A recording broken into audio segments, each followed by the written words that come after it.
औरंगजेब की कब्र से जुड़ी हुई ये जो मुद्दा है, इस मुद्दे पर, औरंगजेब की कब्र का मुद्दा, इस मुद्दे पर महाराष्ट्र की सियासत में लगातार उबाल है। एक तरफ महाराष्ट्र के अलग अलग हिस्सों में सुरक्षा बढ़ाई गई, वहीं अलग अलग हिस्सों में हिंदूवादी संगठनों का प्रदर्शन भी देखने के लिए मिला। महाराष्ट्र के पुणे में, संभाजीनगर में हिंदूवादी संगठन सड़क पर उतरे, प्रदर्शन किया। औरंगजेब की कब्र को हटाने की मांग को लेकर ज्ञापन सभी जिलों के डीएम को सौंपा गया है। महाराष्ट्र के कई शहरों में हिंदू संगठनों की तरफ से विरोध प्रदर्शन किया गया है। दरअसल विश्व हिंदू परिषद की तरफ से कार सेवा की धमकी दी गई थी और आज अलग अलग शहरों में कुछ इस तरीके से विरोध प्रदर्शन किया गया।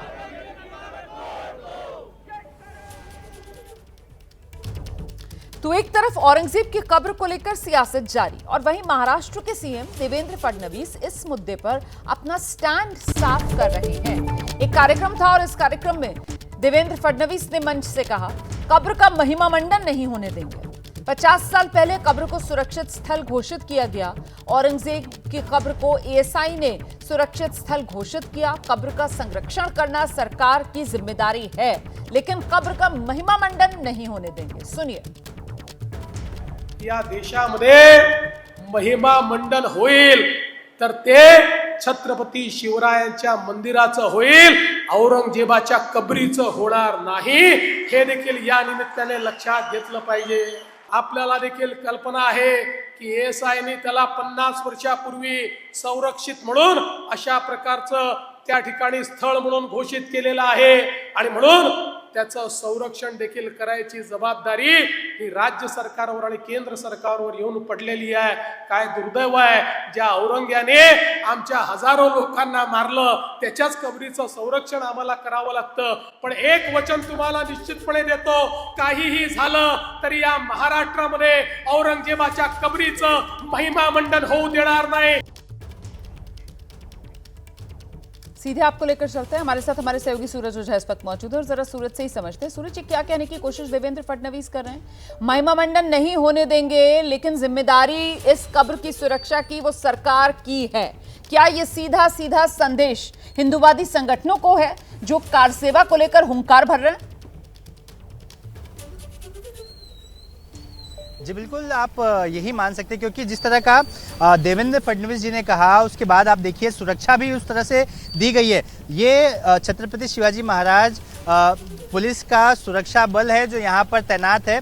विगत कई दिनों से यहाँ पर सुरक्षा लगातार बढ़ाई जा रही है। कुछ समय पहले दो डीवाईएसपी यहाँ पर आए थे मुआयना करने के लिए। आप देखिए पुलिस का बंदोबस्त भी लगाया है। तो जिस तरह से देवेंद्र फडणवीस ने कहा कि जिम्मेदारी है इसलिए सुरक्षा करेंगे लेकिन महिमा मंडन नहीं करेंगे, लेकिन कहीं भी इस बात का जिक्र नहीं है कि इसे हटाया जाएगा।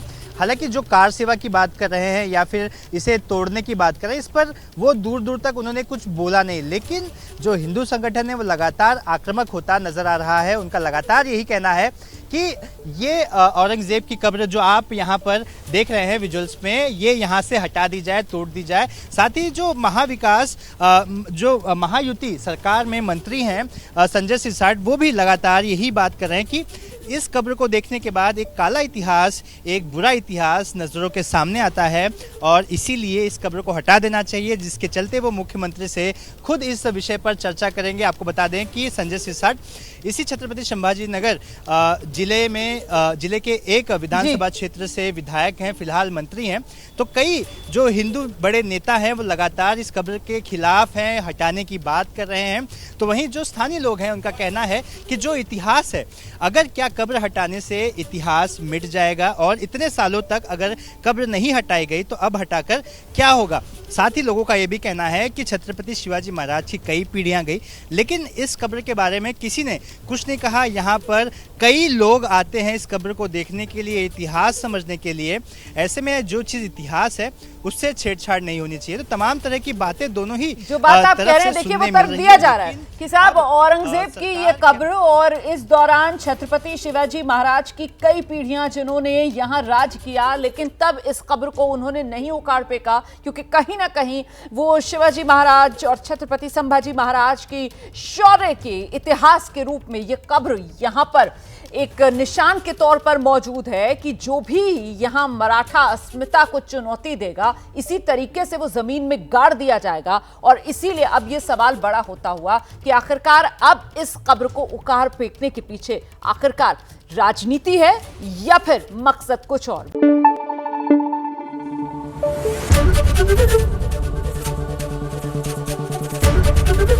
एबीपी न्यूज आपको रखे आगे।